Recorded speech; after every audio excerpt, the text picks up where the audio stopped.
Right, hello and welcome to this week's angling vlog. This week you join me on the banks of a tiny little brook that you can see behind me, and we're going to be going in search of silvers. Before we get into this week's vlog, I just want to say thank you to everybody that subscribes to the channel, enjoys the videos and follows the adventure. It really is a pleasure every Monday to log in, reply to the comments and see how you guys are getting on. So I just want to say a big thank you. The channel has just hit 11,000 subscribers, so thank you all to everyone that has subscribed. If you're not subscribed, I do hope you enjoy the videos. There's over 300 on the channel, so have a look on the channel, check them out. We do all manner of fishing. Like today, we're fishing a tiny little stream. Last week, we were catching 20-pound pike and 20-pound bags of roach off the River Ribble. So it's a bit of everything for everyone, but ultimately, it's about having fun. So today is the 10th of January 2022, and it's a day that I always take off work. It's the 10th of January. Sadly, it's the day that my mum passed away 12 years ago, and it is a day that I'd come out, chill out, go to somewhere that's really quiet and just do a bit of fishing. Today I've decided to bring you guys along because ultimately fishing is the best thing in the world. 12 years ago I was in a really bad place. We'd just lost my mum, and fishing was the thing that got me through. And it's one of those things that you can be alone with your thoughts. It takes you away from the real world at times, and it's the best thing in the world. It's there when you're happy, it's there when you're sad, and it's always there to get you through. And it has been my crutch over the last 12 years. So today I've come along to a venue that makes me happy. It's tiny, it's about a foot deep normally, it's got a bit of colouring, but hopefully we can get one or two bites. But let's have a look where we're fishing today. As you can see, it's a tiny little brook, and this is it with water in. It's normally about a foot, 2 foot deep max, and today it has got a bit of colour, as you can see, which is really going to help it. Fishing wise, it's been a couple of years since I fished here, and it did hold quite a few roach, but last time I was on here I did find a fish trap, and 2 years with poaching on the water is a long time. So today I'm excited to see what the venue has to hold. Looking at the setup, I would normally fish a whip, but today I'm going with my phase 1 10-foot rod from Korum. I've got that matched up with a reel with 4-pound line down to a tiny stick float, a size 20 hook and 1 pound 7 ounce bottom. So a quick look at the side tray. Got quite a few pints of maggot. The plan the weekend before was to go the River Ribble. It never materialised. Got some Hinders hemp and cooked that myself. Chinese, and it splits nice big kernels. And I've got some of the Hinders supercharged Mark Pollard ground bait. Now I've had that made up for a while. It's been frozen, so it's quite inert, but with the venue having colour, got it out the freezer last night, it should be okay. Just gonna add a little bit of hemp to that and just mix it up. And the plan today will be just to feed little nuggets like that. Might need a bit of water in. Little nuggets like that just to add colour. While I've been setting up, just been introducing a few maggots into the swim and a bit of hemp just downstream. Now plumbing up, it already is deeper than I ever remembered it. I always remember it being like a foot and a bit deep. There is water in it most definitely, but we've got about 2 or 3 foot of depth in here. Now when you look at a big river, a tree like that being in the river is a snag that can ruin your fishing. This being so small and shallow, a tiny little branch can ruin your trot and you can't miss it. Obviously you catch it every time. And I've not seen a fish top, but it doesn't worry me really because it was never a great venue for them topping. You'd get some nice days fishing on here where you'd get, you know, sometimes 20 pound of fish, as mad as it sounds, but you never really see them top. So today I'm excited to see what it's still got in it. So the first cast of the day is always exciting. Doesn't matter whether you're fishing the mighty Ribble or this tiny little brook. Now we used to fish it sometimes with our 13-foot rods, and I only wish that I had this 10-foot rod then. It's just the right, you know, length for it. We used to half struggle. You used to have to feed downstream, so your rod was angled. And on a small venue or a big venue, it's always the same. You're just trying to get from A to B without snagging to begin with before you go mad with the bait. Just drip feeding some maggots in. So we're on the 4th trot through now, and it was always a venue really where you went straight in and caught a fish. But you know, venues can change, and it is like the big rivers sometimes. You know, you just got to wait for the fish to arrive. You know, keep putting the bait in and attract them. We are only on a super short session today because I've got to pick the kids up from school this afternoon, and they've give proper rain, it looks like, from midday. And obviously something this small can change dramatically. So yeah, just one bite. Oh, there we go. Thank God for that. I was getting really worried. So like you see on the channel, I do go fishing quite a lot, and I've caught a few roach this winter. I've never been so happy to catch one roach in my life. You don't realise how much that means. You know, when you come to a venue after you know it's been poached, you get a fish and it's a quality one, and you can see by that it's a healthy fish. You know, small head, but look how wide it is on the shoulders. It's a beautiful roach. That shows the smallest of streams can hold some nice fish. So proper made up to get a bite, really am. Just keep putting that maggot in. We've got something to work with now. We know there's at least fish in here, so let's put a nice little handful of hemp in. So give them somewhere where you want to hold them. Oh, I'm getting excited now. And that's what fishing's all about, isn't it, at the end of the day?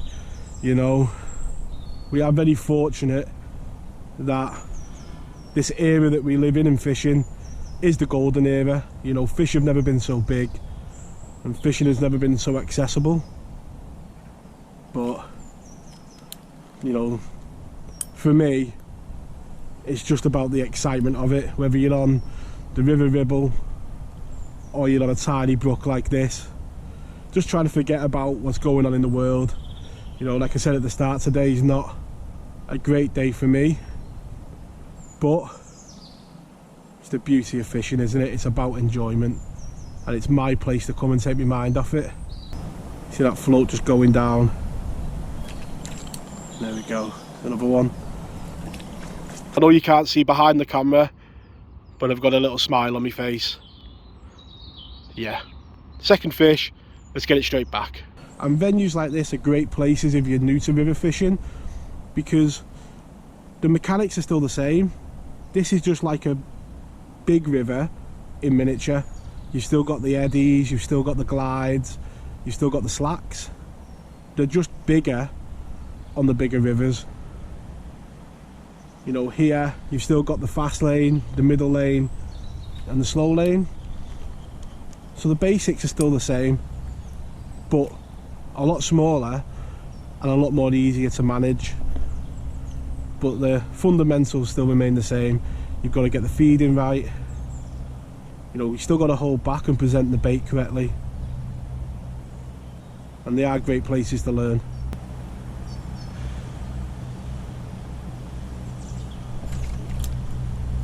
You see there, right where we put that ground bait. You have to excuse me if you hear a bit of sneezing and sniffling on the blog today. I went to work party on Saturday in the rain, and yeah, done the COVID test this morning to make sure, and all negative. But yeah, if you do hear a bit of a runny nose on the blog, that is why. But yeah, proper happy. And like I say, if you want to see more of this venue, you know, just come back on it and use the whip and, you know, try it and see to get the best out of it, then drop it in the comments below.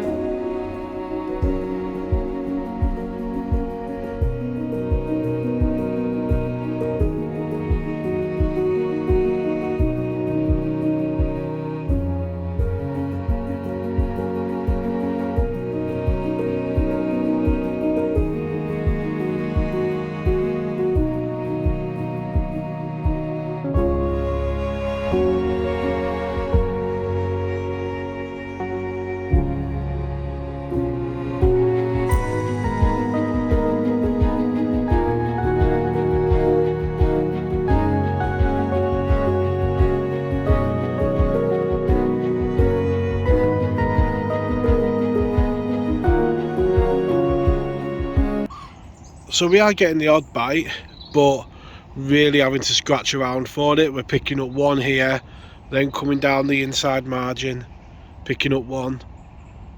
Very erratic, and definitely not how it was. You'd come on here and get a day's fishing out of it, but let's say with rivers it can always change. I'm always optimistic on a river. Like I say, you never really know what's in places like this.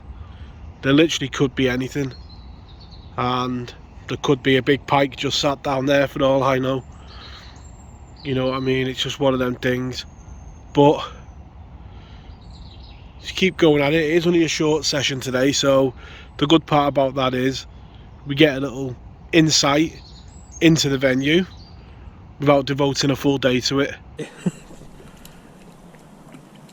Always trying to get underneath your feet, and let's say not getting loads of bites, but just ticking over nicely and enjoying a morning, just chilling out, getting a few bites. So sat here catching roach on this little 10-foot rod. In my mind there's a swim that I know. It's overgrown, there's trees above your head, it's only narrow, but the last time I fished it a few years ago like this, it did hold Mr. Chubb. So leave a comment down below if we should go super dangerous and take this little 10-foot rod to that swim. As I say, I never know what's in it. A bit like today, it'll be a bit of an unknown as to what's in the swim. It's been a few years since I've fished it, but yeah, drop that comment down below if that's something you'd like to see. Just started drip feeding some bait literally off the rod tip, just down this inside margin here. I just dropped onto it, and got a fish. And how about that for the roach? From a little water that you could jump over in places. And the fish of the day, and they're the ones that make you come back again, and you know it's got a bit of potential, and does remind me of how it was 2 years ago.